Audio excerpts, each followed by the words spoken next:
Hey, this is Dr. Ty Perkins, coming with a video that I kind of wanted to do for the last few years. I need to get around to getting in. So this is the perioperative guidelines for basically if you need to go see a cardiologist before elective non-cardiac surgery.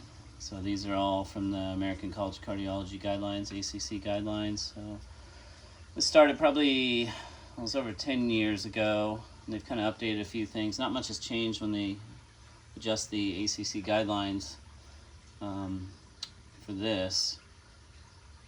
So we'll kind of go over it. There's some new caveats that are kind of going to be additions onto this that we'll talk about. So I'd like to thank Bev Long, which is one of the best CRNAs I ever worked with. She helped put this together and put it on a sheet, since I used to talk about it all the time and we'd had CRNA students. Now we have AA students where I work at Baldwin Health in Foley, Alabama, down here on the beautiful Gulf Coast.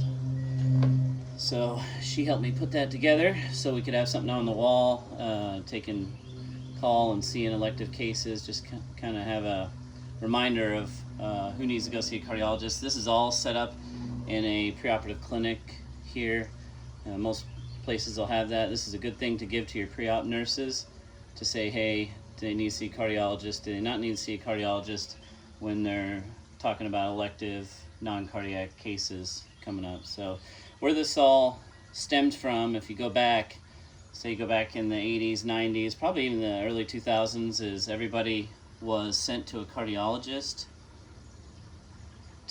when they had elective surgery, pretty much regardless of what disease process you had, but even just like hypertension, hyperlipidemia, someone in their 40s getting a knee scope, well, let's send them to a cardiologist, make sure they get cardiac workup if they deem necessary. Well, back then they probably weren't as busy, and the patient population wasn't getting older, and we didn't have as many advanced procedures as far as stents, what they could place and all that. So they've gotten a lot busier since all that, and so they really made these guidelines prior to 2013. It must have been 2012, 13, 14, somewhere around there is when we kind of got a hold of them in residency, and they placed them so that we wouldn't send everyone to go get a cardiology consult, or at least clearance, if you go back to the word cardiac clearance, which really I don't almost never need cardiac clearance except for in the spots that we're going to talk about. So this is also where the term of METs came into the perioperative evaluation for anesthesia providers. A lot of places you'll see your pre-op notes have, METs pre-placed on the note, whether it's electronic or whatnot, or someone writing greater than 4 METs. And I'll kind of go over a scenario, or many of the scenarios where METs don't even need to be talked about on the preoperative evaluation because they're non-applicable if you're talking about cardiovascular risk and when to send them to the cardiologist. So if you go back, you'll see down here is where you see notes, the notes for the METs that we're going to talk about, greater than 4 METs. And this is a magnetic bolt picker upper. I'm doing this on my vacation out on my screened-in porch here, so I'll try not to touch that since that's magnetized. But if you go look at that, this is the only time we need to really ask METs here. So if we go back to the initial evaluation, we're going to say what type of surgery type do they need up here. If you go over to emergency, it's always go do the procedure, optimize the risk, heart rate, whatnot. And so that's a pretty simple branch of this.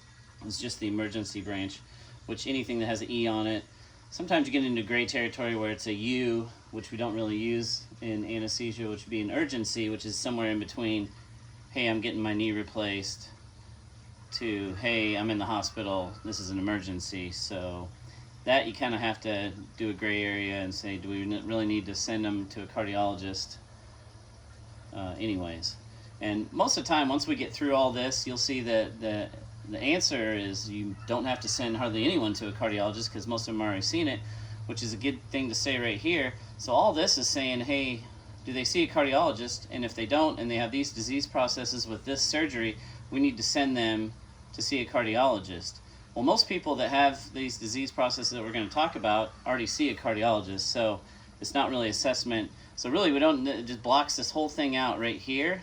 If you already see a cardiologist, this is non-applicable. It's not like I need to go see him again so you can say, hey, I already see you.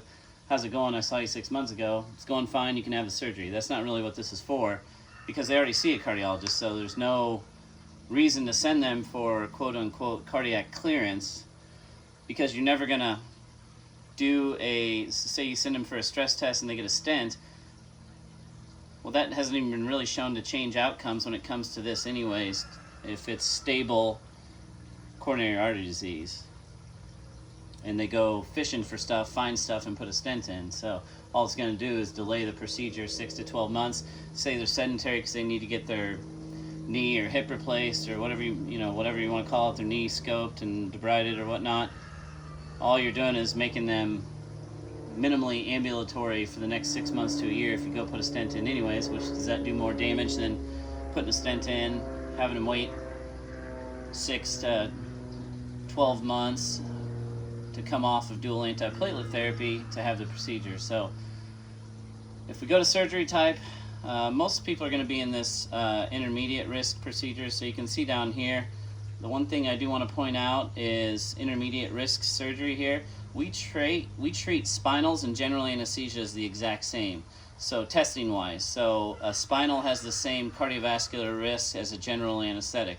So that's why I do want to make sure that's an important detail. Sometimes you'll say, oh, we're going to do a spinal, it's less risk. Well, it might be less risk for pulmonary post-op complications, but it's the same risk for having surgery, whether you're having a general or spinal anesthetic. So if you're getting a total knee with a spinal, you test it the same if you're going to put them to sleep with a general anesthetic. So, but the interesting thing, if you go down here, all right, urgent, we'll kind of bump urgent in here. Some of the urgents you might bump over to an emergency and then you just go.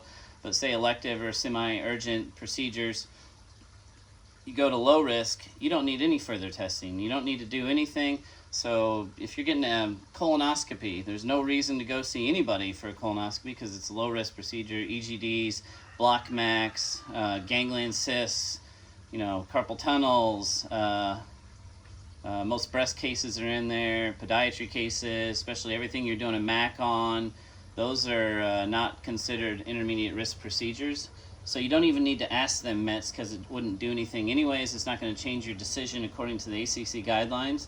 So a lot of things are in this low risk. It's not even a question, do you need to do it? Now, the 4 things we're going to exit out over here, we're going to get to, and that does not have to do with, does this person need to go see a cardiologist? This is more day of surgery, or if someone has an urgent case in the hospital and these 3 things or 4 things are suspected, or we had no clue these 4 things were there. They get to the pre-op area and you suspect this, maybe you need to cancel them, which we really try to minimize any day of surgery cancellation. It costs not only us money because we had a spot set for them, it costs the hospital a ton of money. It really pisses patients off because they did a pre-op screening. If you don't have an in-person clinic, you have nurses doing it. You did all this stuff and they show up and get canceled. They don't like it. The hospital doesn't like it. Anesthesia companies don't like it. So this is kind of what that's trying to omit. So if we go over to the high-risk procedures, so anything with a significant amount of blood loss, high-risk vascular stuff, brain surgery cases, long cases that are going to last 3 to 4 hours with significant blood loss. Most of these are already worked up. So these are your vascular cases, heart cases, big thoracic cases. These are already going to see a cardiologist really, but just to put a stamp on it, they need to see cardiac really no matter what, especially if they're of significant age and even have minor medical problems. But like I said, if somebody's coming in with getting a big vascular case, they're already going to have a cardiologist. They're already going to have a stress test, cardiac cath, something like that. So they're already going to be tied in with the right people. You usually don't have to worry about that. Sometimes on this, you might throw somebody in there on a high-risk case that's a bloody surgeon that takes a long time doing X, whatever that may be. So that's a big stress on the body, and that's what this is all about. Now, the ton of people that are going this intermediate risk category, like I said, spinal, most generally anesthetics, hysterectomies, total joints, most knee scopes, gallbladders if they're not semi-urgent, bowel resections, but if it's not due to cancer. Most orthopedics is in there. So a lot of your surgery, this is your meat and potatoes of what surgery is going to have. And this is kind of where things came from, that, hey, we should send everyone to a cardiologist to go get a stress test or just give their blessing and throw their magic water on and say they're okay to have surgery. This is why this was created by the American College of Cardiology. So we used to have 4 categories here of, these are called macrovascular cardiovascular, macrovascular cardiovascular risk factors. And that's all these things are saying are, hey, these are the big factors that give you a possibility of having coronary artery disease that's either unsuspected, unknown, or untreated. So these are the ones that are going to need cardiac evaluation prior to surgery. And notice that you're really supposed to have 2 or more of these before you even ask meds. Because if they have greater than 4 meds, the ACC guidelines said, hey, they have a history of a stroke and they're insulin-dependent diabetic, we're going to send them to go get a cardiac eval, even though they don't see cardiology. But if they have greater than 4 meds, you can really go to surgery, no further tests is needed. And this is where meds is important, because you see a lot of pre-ops that just have meds on them already. Well, then most of them you're not going to erase if it's electronic records. So a lot of this, it's hard to tell me. I've had partners in places where I've at where somebody had, they were 400 pounds and they just put greater than 4 meds. Well, that's no one that has greater than 400 pounds is going to have greater than 4 meds unless they're 6'10" or something like that. Or an athlete. So sometimes I think that gets fudged a little bit.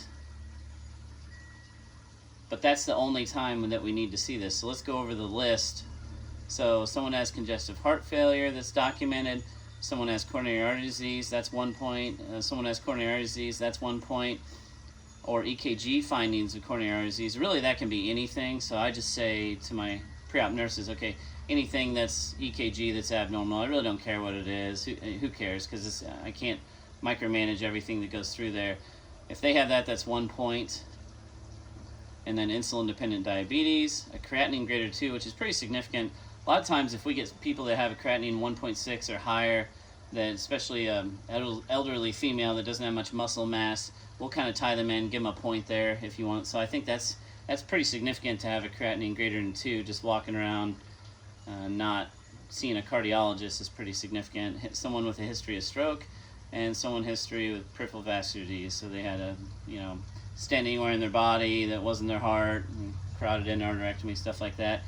So if they have 2 of these or more, and you're having an intermediate risk surgery, remember we already threw out the low risk surgery, that's really the only time you need to ask meds. So if you really think about this, how often do we need to ask meds? And that's only if they don't see a cardiologist. Well, if somebody has CHF, they're documented, chances are they probably see a cardiologist. Someone that has CAD, they probably have a cardiologist. So the EKG findings of CAD, remember those are not 2 points, that's 1 point. You can have both or just one of them and it's still 1 point. Most people with actual CAD see a cardiologist.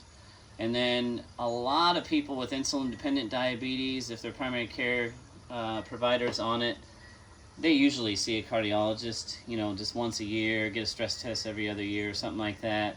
Creatinine greater than 2, that's the one that usually sneaks by. If you had a stroke, you're probably going to see a cardiologist at some point when you're in the hospital, whether you're getting a carotid ultrasound or they're doing an echo to see if you had a PFO, or they had AFib and they went in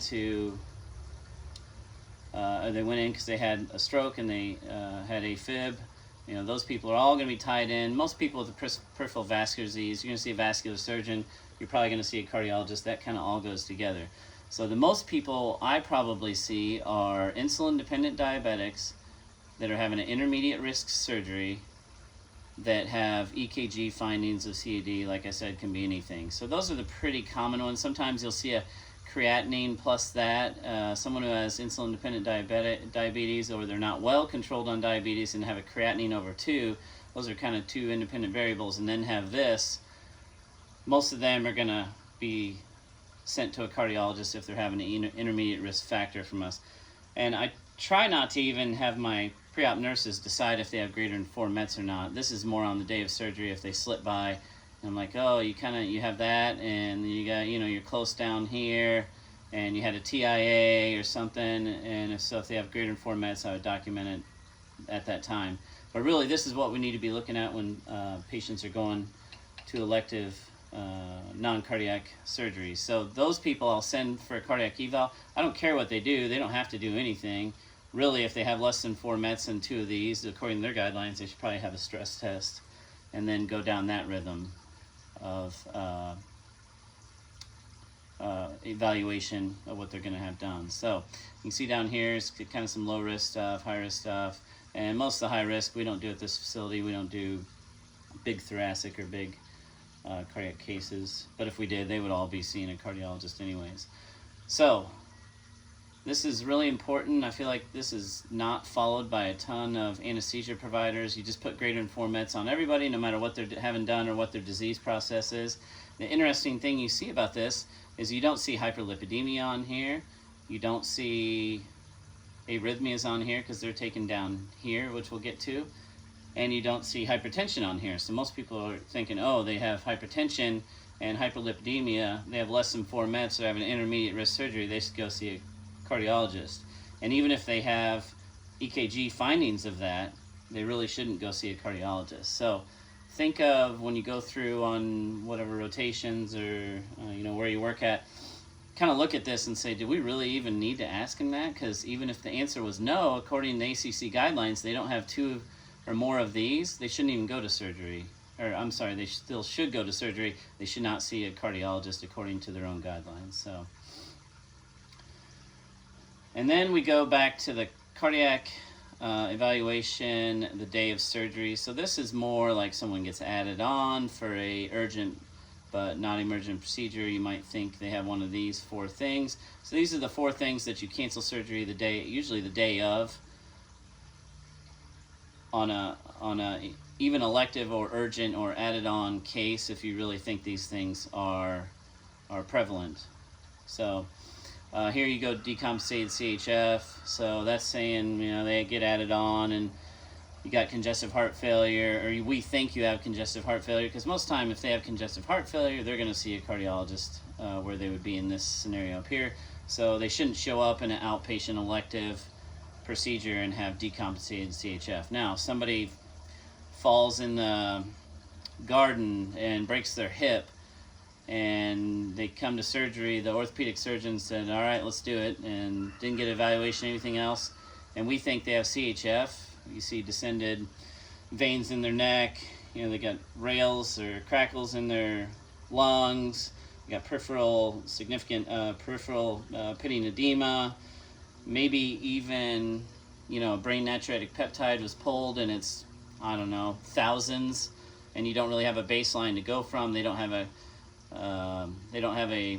history of CHF, and then you go look at their medicines. They're not on any of the CHF medicines, ACE, ARB, beta blocker, statin, Imdur and hydralazine, spironolactone, Entresto, Farxiga.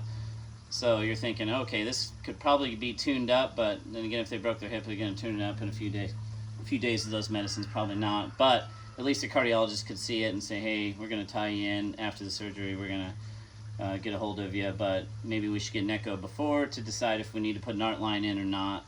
So that's kind of what the decompensated CHF. Hopefully no one comes in as an outpatient elective procedure with decompensated CHF. That'd be pretty rare. Surely the surgeon would notice that when they saw him in the preoperative evaluation. So a lot of that would be urgent cases that are added on. I don't know why they're always like hip surgeries or hip fractures. And usually if somebody has decompensated CHF, they're more likely to fall down and break their hip anyways. Probably have a little presyncope or something like that. Here comes the other one, day of surgery. So unstable angina that's not been worked up. So somebody says, oh yeah, I get chest pain every now and then. It's never been worked up. I don't see a cardiologist. Okay, you could probably go ahead and sign them up to see a cardiologist. Usually they wouldn't get past the surgeon, you would think, if it's outpatient elective, but that would be concerning if they showed up like that. Obviously, someone who's having active chest pain and pre-op is going to have that. Someone who has unstable chest pain chronically should be seen by a cardiologist. So this is one of the ones kind of hard to state. Sometimes a lot of this stuff, the pre-op nurses will ask them, and if they get canceled the day of, it'd be something like, oh yeah, I get chest pain, and on the pre-op nurses asked them that question, they just denied it all, and then they show up and then they say it to us. So it's unfortunate, but it's going to happen. Hopefully it stays to a minimum. People that have been diagnosed with chronic angina, either stable or unstable, they see a cardiologist.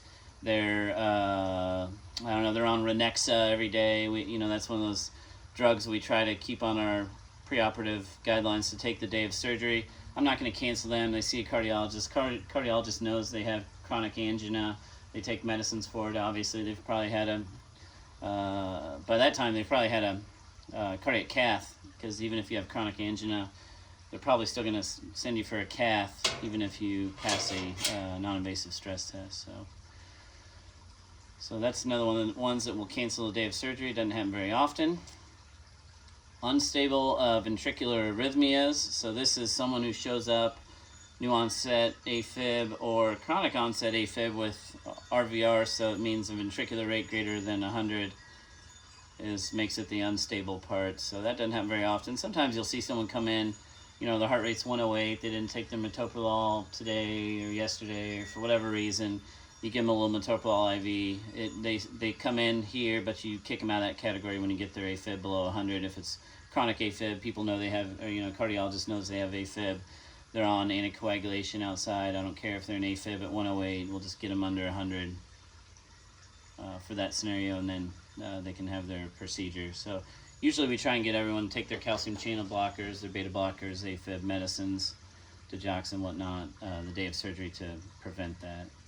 So here's the other one that we cancel people for. This is probably the most common. If someone shows up the day of, we have some people come in person interviews for pre-op anesthesia clearance, but most of them are going through either they don't come in, or they come in, they talk to the nurse. We have all this algorithm here, and most of the time it's someone who has a raging murmur when I listen to them, and they have symptoms of significant aortic stenosis, which is the valve disorder that we don't want to see in anesthesia. That's the one that can really have some bad outcomes, especially if they're severe to critical. So I'll ask them, if somebody has a valve that I think is not optimized, either it's critical or severe.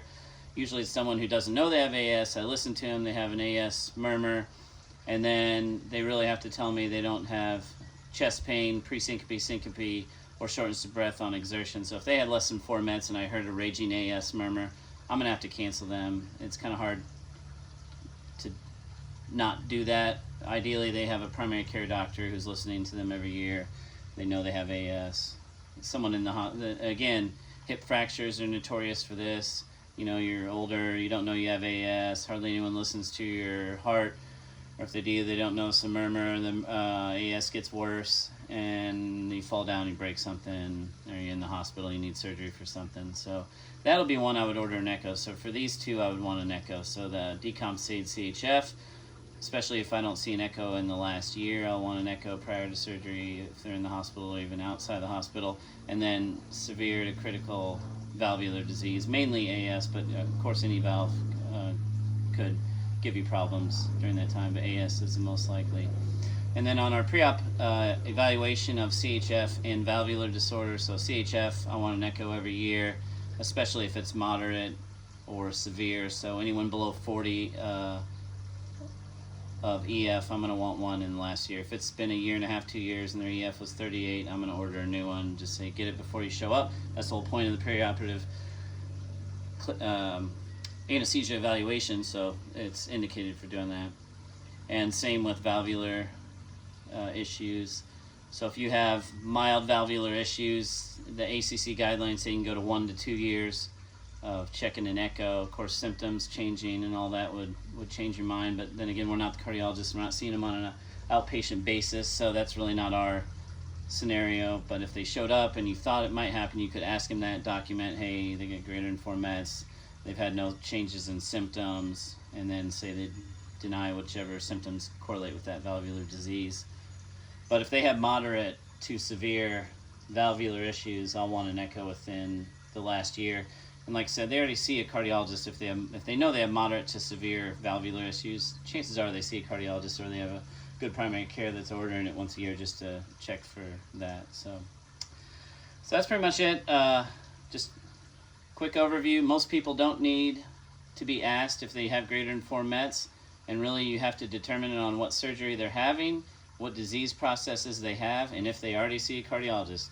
There's really no point to put greater than 4 meds on anyone that's a low-risk procedure or someone who already sees a cardiologist, because if they have less than 4 meds, what are you going to send them to a cardiologist to see a cardiologist they already see? That doesn't make any sense. The whole point of these guidelines was to have us stop sending frivolous cardiac clearance, which that term still kind of cringes me sometimes because it's really annoying, because we're getting cardiac clearance on people that are 47 years old to have hypertension. I don't need cardiac clearance. Stop sending them for cardiac clearance. Let's not delay delay the surgery, delay the procedure, or congest the cardiac clinic, which every cardiac clinic I've ever seen is packed to the brim with people who need to see them. So I thought that was great that the American College of Cardiology went with these guidelines to say, hey, these are the people you don't need to send us. And if you read between the lines, they're saying most people you don't need to send us. I think that's probably the bottom line. Some of these other things down here. So if somebody has acute MI, 4 to 6 weeks post-MI for elective surgery, that's assuming they're not on dual antiplatelet therapy, just if someone comes in like that. So that almost could be added to this scenario, but it kind of ties into this chest pain thing. And then the other thing that got our pre-op nurses looking at is surgeons will just schedule cases, or they talk to their primary care doctor and they get them on the schedule and say, hey, see the surgeon, and nobody really looks down here. A lot of people have stents, especially now compared to 15-20 years ago, is when the stent was placed. So I try not to play cardiologist where in the perioperative area. So if they've had a stent in the last year, I know they have some guidelines saying you can go down to 6 months, and I heard from one of the cardiologists that it might even be going down to 3 months of dual antiplatelet therapy, DAP, for someone who has a drug-eluting stent.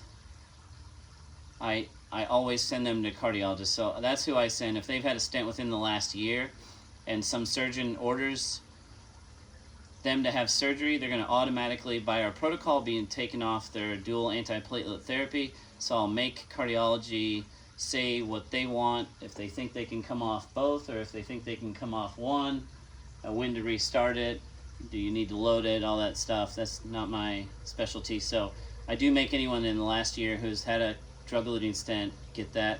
And if you go down, if you look at the surgery up here, so say someone has a heart attack but they need a surgery, 4 to 6 weeks to let the myocardium restructure and get used to that acute injury and do what it's going to do to remodel.